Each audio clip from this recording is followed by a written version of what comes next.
Forgotten. Warcraft just stopped. What is this from Bellular? Could it be about the faction war? Or something else? It looks like he's complaining about Warcraft changing in some way. Alliance and Horde. Let's see what's going on here from Bellular's video about how Warcraft just stopped. Sponsored by Squarespace. Take a look at this map. It shows the faction's place in Azeroth back in 2004, so vanilla. 22 years ago, and funnily enough, nearly as much time has passed. This is Undercity territory here, and then we got Alliance and we got Ironforge and everything. Oh, Theramore.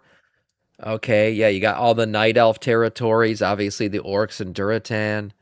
The Tauren out here. Okay. Yeah, I recognize some of this. And yes, the actual map itself is the most up-to-date map, and that means it's got the scars of the Cataclysm World revamp. But for today's video, we want the map to be as big as possible because there's something that we want to show you. Take a look at the factions. Stormwind, the Dwarves, small blotches of blue. We have the Orcs taking their first steps into the Barrens. Right. Notice how insignificant they are. Okay. Let's now fill the Small map PP in Horde. with everything else that's going on. The Zandalari, Legion, Dark Iron, Blackrock, Centaurs, and, of course, the Scourge. Then, huge stretches of unexplored land. Mist-shrouded Pandaria, the Lost Dragon Isles, and the recently discovered Khaz-Algar. This is kind of a cool map. Pockets of safety in a vast, dangerous world. Now, let's zoom that forward. This is the world map during Battle for Azeroth, and the difference is immediate. The world Damn, man, Garrosh did some work. Look at all that Horde territory he took over. I gotta move my camera right here. Look at that shit. They were just little sprinkles of Horde everywhere. Now, I mean, hey, you can't say Garrosh wasn't effective. That guy took over some land. Shit.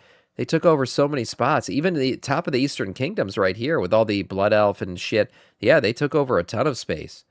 Good job on that one, Garrosh. Red and blue. Everything else is either undiscovered or destroyed.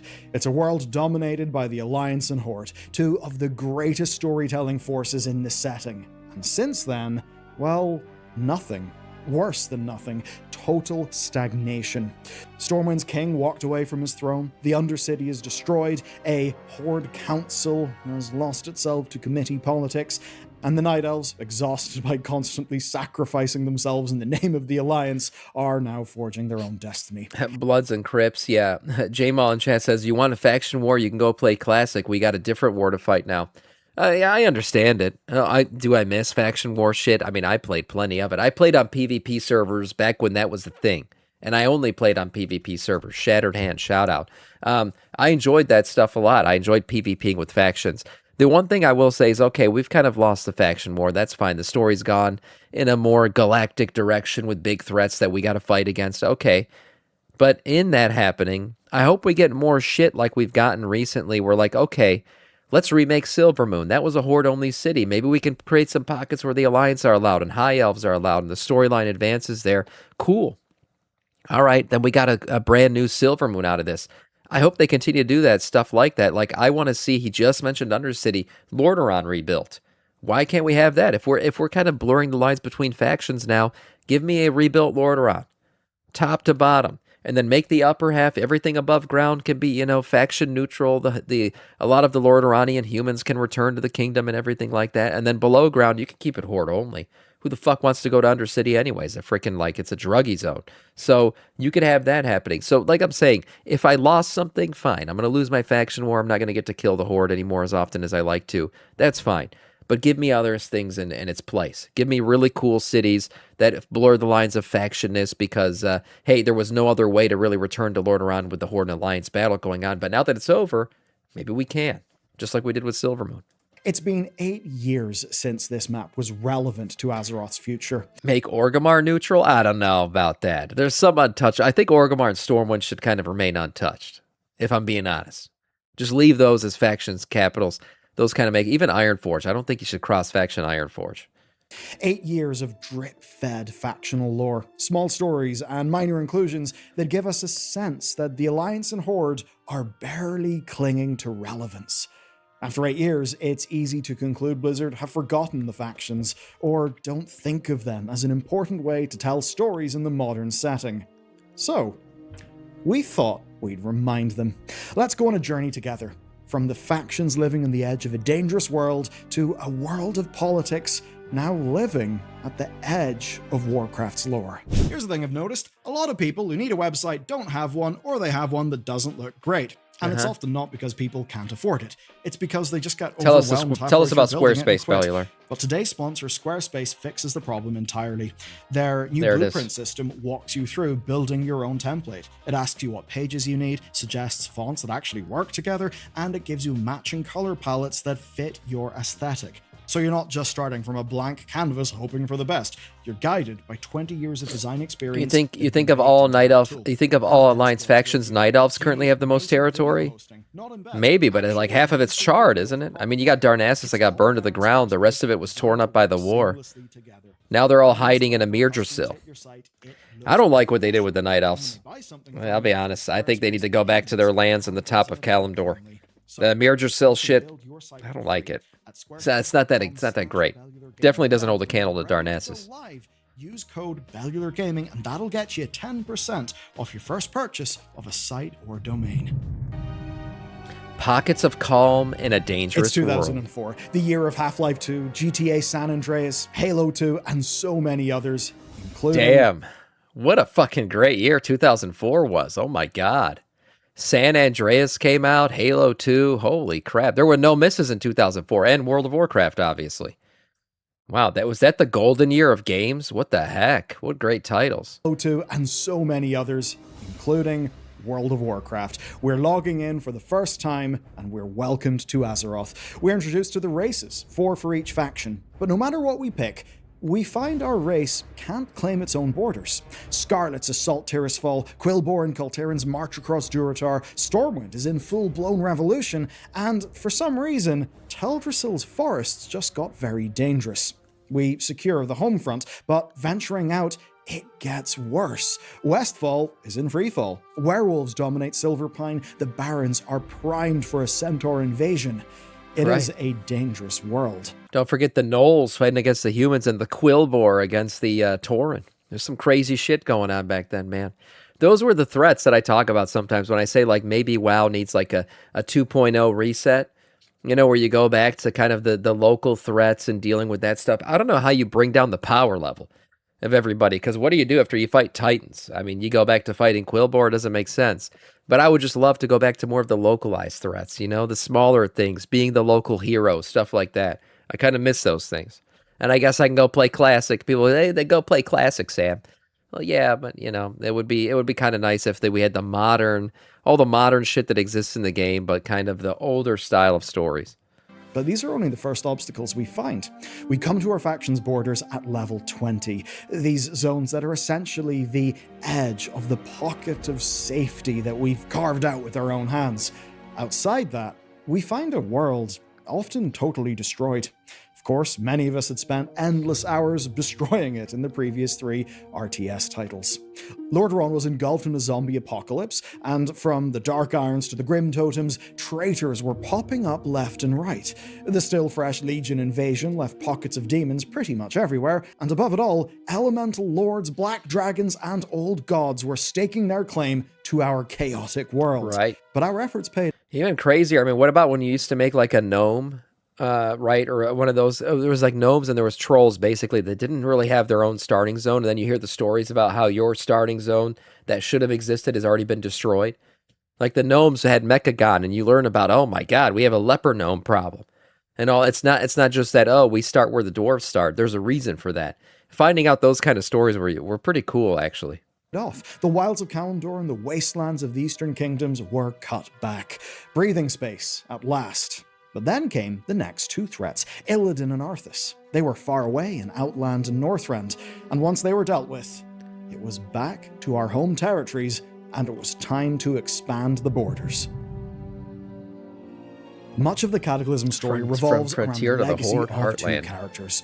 Thrall, who had forged the new Horde and carved out a nation in Kalimdor. And then, of course, Varian Wrynn. At this point, he was actually living his dream as a mind-wiped enslaved gladiator named Logosh. A whole Warcraft comic adventure later, and he returned to Stormwind. And with that, The era of institutional alliance chaos was over. Varian was back. He was king, but of course, he was still a warrior, and he was going to do something about all these threats, and then do something about the Horde. But the next addition to the alliance came man. That from was the my most king. unexpected place. Outer space. Somebody the other day talked about right, our next expansion, or what could be our hub city for for the last Titan or something. And someone was like, why don't they just fix Exodar and pick that damn ship up and fly it over to Northrend? And I was like, damn, he's not wrong. I mean, that shit's kind of broken though. You look at it, I mean, really, I don't even know if this ship's repairable at this point. But he's not wrong. Like, Exodar is just there.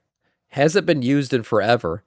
It's a whole entire city inside. Probably, like, if I had to guess how many players a day go to this place in the actual game, it's got to be only like people making brand new Draenei or something.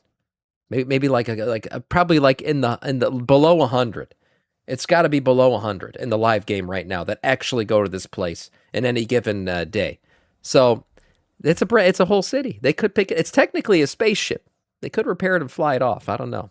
We'll see. Exodar is a shit city. It kind of is. I don't know my way around it at all, but that's because I've only spent so little time in that place. The Draenei came hurtling through the Great Dark on a hijacked dimensional They definitely have ship to rebuild named it. Exodar. They crash-landed in Azure Mist, and through the Night Elves, joined the Alliance. Head south, and the Alliance managed to secure Dustwallow Marsh and push a little into the Barrens. This was a new breed of Alliance We went back in 7.3. Yes, we did, and I think that was the last time that I went to Exodar. aggression, with strongholds such as Fort Triumph up, Sandra? dominating what should have been core Orc territory. But the real story in Kalimdor is of course that of the Horde. From Ashenvale to Tanara, We did. That's how we got to Argus. No, we don't use Exodar to get to Argus. We use a different ship, don't we? It's not Exodar. No, Exodar stayed where it is. It's another Draenei ship that we use. We use the what the hell was it called? Is it Belladar? The Vindicar. Yeah, Vindicar. That's the one we use. Yeah. No, Exodar stayed where it is. That shit's broken. Yeah, we use the Vindicar. Another crystally Draenei ship, yeah. you see the red expand across the map. Goblins under Gazlo join the Horde and move into Ashara, carving the land itself into a giant symbol of the Horde. The power to build all this coalesced under one man, Thrall, the war chief. But if you know your history, you'll know it wasn't Thrall who drove all of that red to war. It was Garrosh Hellscream. That's right. As the tides of war rose up in Kalimdor, A true war chief. Fort Triumph was destroyed, Dustwallow was secured, and Theramore would be bombed out of existence. And the Horde's rise was only beginning. What came next was a world-dominating Theramore is World of Warcraft's Hiroshima. That's what it is. military force. Never forget. Of course, we can't count the Alliance out, because a lot went down in the Eastern Kingdoms. A blue wave. Across the ocean, Sylvanas, Banshee Queen of the Forsaken, pushed for Quel'Thalas to join the Horde. This was a little weird because the High Elves had spent the last decades killing trolls and killing orcs. True. Yet, after a Scourge apocalypse and the Alliance doing them dirty, the newly named Blood Elves had no home. And what was worse, their prince was half mad chasing demons across Outland. Without much choice, the Blood Elves joined the Horde. At first, think of it as a bond with the Forsaken that takes them into the Horde, the Blood Elves essentially feeling like a bit of a side faction of the Horde. But trust that one day, they would become the Horde's backbone. Sylvanas, though, didn't stop there. She secured Silverpine and pushed into Hillsbrad. I mean, seriously, what would the Horde be without the Blood Elves? They're like in terms of numbers, yeah, they're the most played race by far on the Horde. And they're the most played race in the game. But besides that, damn, they've done so much for the Horde at this point. Especially now in this expansion, too. And it feels like the Horde haven't done shit for them, honestly. Where the hell are they in Silvermoon? Are they even there? You got the player characters, but like the actual faction leaders and shit, where the hell are they? Kind of just dicking around somewhere else, I guess. Her force is so Sylvanas deserves some credit, man. Her bringing them into the Horde was a big deal. effective that she leveled South Shore with plague bombs. Perhaps her greatest victory, though, was in Gilneas, where she forced the potential Alliance kingdom on her borders to fully evacuate. This is another city with, like, beyond amazing potential. If you've ever played Alliance, you've never played a Worgen, you've never been to Gilneas, the aesthetic of this city is so, I don't know. It's so unique compared to all the other cities in the game, and the music and everything about it. It's got that, obviously it's inspired by like old England, you know. It's got the rain and all that shit. Buggiest zone it is. It's very buggy. But it's such a cool city. They could do so much with it. I hope eventually they do. I hope they give us a reason to actually revamp Gilneas at some point and go back there. What she left was a feral wasteland, in a way useless as a resource. Victorian but England, in doing yeah. that, she ensured there would be no serious competition. Gan Greymane and his Worgen joined the Alliance, but that doesn't change the map much after the Forsaken expansion. There is, though, the Plaguelands. The Western Plaguelands were being systematically cleared of the Scourge, and the Forsaken even made it to Andorhal. But that is when Sylvanas met Varian and his immense appetite for war. The Alliance had arrived and were securing their own regions of the Plaguelands. But as strong as they were, the Forsaken had by now forged one of Azeroth's most brutally effective armies, and ultimately they won the day. With this final victory, Right. the Alliance were left barely clinging on north of the Thandal span. How do you kill, you know, the someone that just keeps coming back with more, right? The Forsaken are kind of never ending in that sense. Well, at least when Sylvanas started being able to resurrect them herself, when she did all that shit, Gen Greymane kind of ended that. So that was good on his part. In the south, though, everything had changed. You see, Magni Bronzebeard had attempted an ancient earthen ritual and was turned into a diamond. That story only concludes in the World Soul Saga, but back in this era, it meant the dwarves were without a king. And this is where things got messy. The true heir to Ironforge was in fact Magni's grandson through his daughter Moira. You see, his name is Dagran Tharasan II, and Right. he is second He's in half line Dark after his Iron. dad to another throne. That being the Shadow Throne of Emperor Tharsan of the Dark Iron Dwarves. Now, Moira attempted to Ugly. assert her son's claim, but bungled the coup, forcing Varian to storm Ironforge. You may not have seen it in-game, but yeah, that actually happened. It was pretty cool. Would've been a cool before event to Moira play through. lost her head, Anduin convinced everyone to sit down and talk things through, leading to the reforging of the Council of the Three Hammers. And through that, as you can see, nearly all the lands of Khazmodan are now firmly within the Alliance. We got a coup, a siege, and a new government all inside one expansion. Suffice it to say, modern Azeroth hasn't had a move like that in the last 8 years. Damn. Stormwind, for its part, did push its borders out of the Swamp of Sorrows and deeper into the Blasted Lands, but Varian's eyes were set on international war. This is when he became High King of the Alliance, a direct counterpart to the Horde's war chief. Okay, let's zoom out. We now have two men. I think some people don't realize this, but like old World of Warcraft, like when it first came out, 2005 times, it wasn't always that the King of Stormwind was the leader of the Alliance. That wasn't a thing. The Alliance was really formed to fight against the Orc invasions and stuff, and then it was just like, it was almost like a NATO. Like, oh, if any of us get attacked, we should all help each other, you know, fight against these orcs and shit. And that was really what they were. They didn't form up into this fully forged, like, oh, our army is all one. It's led by the High King, who was King Varian. That didn't really start to happen until, Cataclysm time? Was when we started to see the High King shit really take over. That's what I want to say. So basically, Stormwind fell. It did fall. I mean, it didn't even have King Varian. They had a boy king for a long time who was being, you know, we had Onyxia there whispering in his ear. So that was all corrupt and shit. Wrath maybe? Yeah, it was actually. I would say Wrath probably is a good timing for that. Even though in Wrath of the Lich King, the Night Elves were still kind of doing their own thing. They didn't really comply with everything Varian always told them to do. So the High King shit, yeah, it started in Wrath, okay, and then it really took over, I feel like, in Cataclysm, when the faction shit really started to go down. But overall, that whole story, that whole like ranking system and having a High King, that wasn't in existence for a long time. Garrosh and Varian, and two huge power blocks hoovering up the world. It was time to explore, expand, exploit, and exterminate. Pandaria came next, and it was the perfect narrative foil for the rising factional violence. It was a land haunted by the Sha, a remnant of the old gods that fed on negative emotions. The faction's logical next step, then, was to dump as much hatred and warfare into Pandaria as possible. Good plan. Accidentally empowering the Shah. It was a brutal conflict that split the continent apart. But we learned no lessons. Garrosh became the unhinged dictator of the Horde, and a Darkspear revolution unseated him. The Horde nearly died that day. Quite literally, the Alliance could have executed the Horde's leadership in Orgrimmar's throne room. But clearer heads prevailed, and Vol'jin became the new war chief. A dictator, a revolution, and a throne room standoff. The factions by this stage were generating Azeroth's largest stories, and they did so just by existing next to each other, with characters who were agents in the world, and with both sides coming to natural tensions because of expansion, because of resources, because of territorial claims. But of course, after Pandaria, it was off to alternate Draenor, where factional violence churned, and then we went back to Azeroth.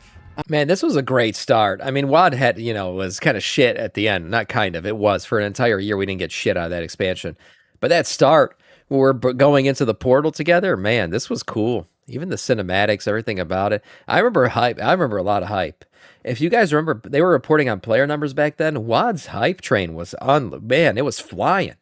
They had the giant gore howl in the middle of New York City and everything. I mean, Blizzard really hyped that expansion up, and the numbers were insane to start. They just didn't hold because they freaking ran out of shit for us to do. It was off. And garrisons, those kind of hurt the game too because they separated everybody. To alternate Draenor, where factional violence churned, and then we went back to Azeroth, and, with the events of the Broken Shore, got stuck into the third and final Legion invasion. It was during this invasion that Vol'jin took a poisoned blade to the chest, and, in his final breath, made Sylvanas the new war chief of the Horde. And with this, everything is now primed for all-out war between the factions. The map is dominated by red and blue. Two major holdouts, though, are Zandalar and Kul Tiras. But they were soon to bring their immense fleets to the fight as well. You see, the emergence of Azerite after Sargeras stabbed the world led to a massive problem for Azeroth. A vast new power source was there.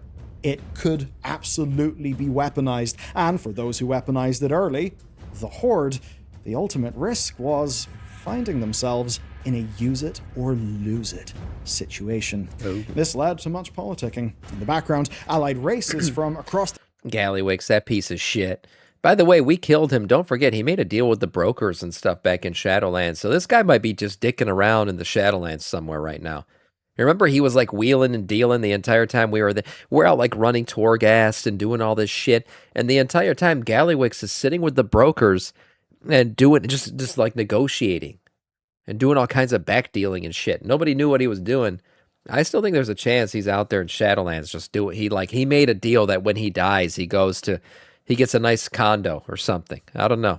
To much politicking. In the background, allied races from across the setting had joined the factions. Maybe he had his soul tethered somewhere. Yeah, exactly. Personal union with Silvermoon, the Lightforged and their crazy light-based super weapons, the Maghar escaping genocide from across dimensions. All of this strength building until it felt like there was no choice but to pull the trigger on the war to end all wars.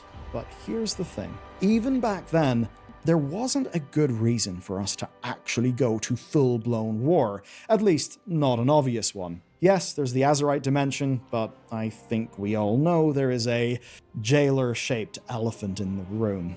I'll get to that on Sylvanas in a minute. But back then, I think we thought that all of this was just how stuff works. We called it cycles of violence. One death would lead to revenge being taken, that would lead to another death. One fort's destruction led to another town's burning. Time after time, all the way back to Warcraft 1. But we'd learned our lessons, right? We should have known better. Yet there we were once again, and unlike any previous war, this was truly global. By sheer extent, it was the greatest... The BFA cinematic was pretty damn good. ...faction war ever fought. But in fighting it, were we being idiots? Or was there something else going on? Were we actually being manipulated? Because the new war chief Sylvanas seemed eager for war. Maybe she was brutally pragmatic. Maybe this was the only true way to save the Horde. Like Europe before the First World War, perhaps too much power had concentrated and the factions now felt forced to use it. Better to use it on the Alliance before they use it on us. But no, we were actually being manipulated, and this is the seed of the faction's death in the modern setting.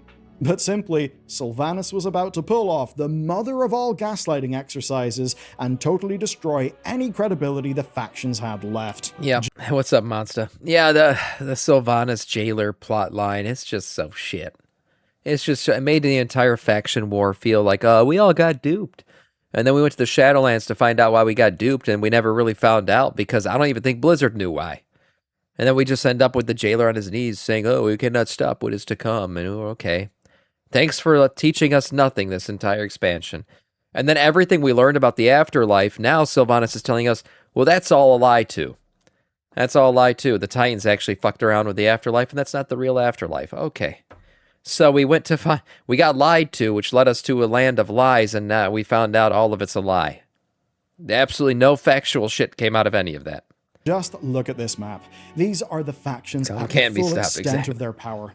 They won't expand from here. They will just shrink and drop out of relevance. The reason the Fourth War became inevitable, and the reason the factions have dropped out of relevance since, is the same one. It is Sylvanas' deal with the jailer. Across Warcraft's war, the Fourth War will stand with the Great as being one of Azeroth's bloodiest. It began with the War of Thorns, the burning of Teldrassil, and a planet-wide attack on Alliance forces. The Alliance struck back and emptied its... Can I just say one thing about the War of Thorns and everything? The Night Elves fucking held their own, man. They had like the entirety of the Horde knocking on their door, and the Alliance hadn't arrived to help them. That was just Night Elves. Like, you're entering these Night Elf cities and these Night Elf towns and forests.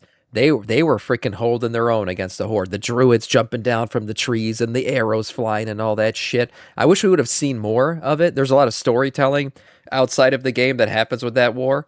That's absolutely amazing. Like, tons of lore about Malfurion and how he was absolutely just dominating the war front. Like, just pulling entire groups of Horde, rooting them down to the ground and crushing them. Really badass moments. The Night Elves freaking did some work in that expansion, and unfortunately we missed a lot of it because it just doesn't happen in the game.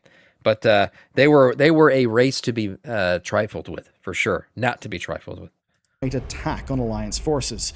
The Alliance struck back and emptied its regions of able-bodied men to fight on every front. The Undercity was attacked, plagued, and destroyed, forcing the war into the Arathi Highlands. But even at some people say that Malfurion, just a comment on that, because you said, Monsta, you said they did Malfurion dirty. They literally had to put him to sleep. They had to, like, sunset him as a character because he became so fucking badass and powerful. They're like, we can't really do anything with Malfurion, right? He was going to 2v1 freaking Sourfang and Sylvanas. He was going to beat the shit out of both of them. Had he not been, like, struck from the back, he wasn't looking, he would have fucking 2v1 them. He was super strong. And they basically had to put him to sleep for a couple expansions because they're like, lore-wise, we can't have Malfurion walking around because this guy could just literally one-shot half of the baddies in the game right now. So we just got to kind of put him to sleep for a little bit. Let Tyrande give him a little handy and put him to sleep in a cave for a while. That's basically what happened. Now he's like semi-retired. He's like, I'll let somebody else run the Night Elves. I hope he makes a reappearance at some point. Helps us fight against the Titans or something. I don't know. But he is a badass. Height of the conflict, Blizzard were unable to bring it home. We did a handbrake turn into Nazjatar and then discovered that Battle for Azeroth wasn't a faction war after all. No, it was an Old God expansion, and at the end of that journey lay N'Zoth. But the final faction showdown did take place, even though it wouldn't be the final boss of the expansion. And that is the Gates of Orgrimmar. Sylvanas' Horde loyalists against another band of revolutionaries out to take down their war chief. This time, wrapped up in the journey of Varrock Saurfang, an old orc who had seen a lot of war. He stepped forward at the Gates of Orgrimmar, challenged Sylvanas to Mak'gora, essentially ritualized combat, and, though it killed him, it showed everyone present just how pointless the war was. And that's because, in Sylvanas' own words, the Horde meant nothing. She then zipped off into the sky. Yeah. Like Team Rocket. But it wasn't until we dealt with N'Zoth that we'd understand what any of that meant. Next thing, we found ourselves in the Shadowlands. And that's when we realized the whole war was designed to juice up the operations of a villain in the afterlife named the Jailer. And whilst we were Yeah. discovering that, Manduin was captured, tortured, and made to do terrible things, such that when he returned to Azeroth, he ran from the throne of Stormwind, leaving the crown and the high kingship of the Alliance in a bit of a toss-up between Turalyon and Gan. Because of that, the Alliance had little clear leadership, and their leadership didn't have much narrative impetus. Over on the Horde side, in the wake of Sylvanas, they had decided that war chiefs were in fact bad news. So they started a council. A council that has done very little. I was going to say, a council that's done absolutely nothing but circle jerk this entire freaking time. What has the council done? This is why you don't want a council, because they get nothing done. They just sit around and talk the whole time, and nobody votes on anything to get done. They done shit. Literally, Silvermoon was being freaking attacked by the Void, and you're wondering where the hell are the Horde? They're probably counseling each other. That's what's going on. Since. Bring back the war chief. Bring back a war chief. We need a war chief again. But we're not sure if that's a consequence of them being ineffective or a consequence of Blizzard refusing to use the Horde to actually tell stories. Let's revisit the map. Every border held. The stories were just left off. Everything just sat there for years. There were occasional stories, yes, like the Alliance reclaiming Gilneas, or the very beginnings of unplaguing the Undercity.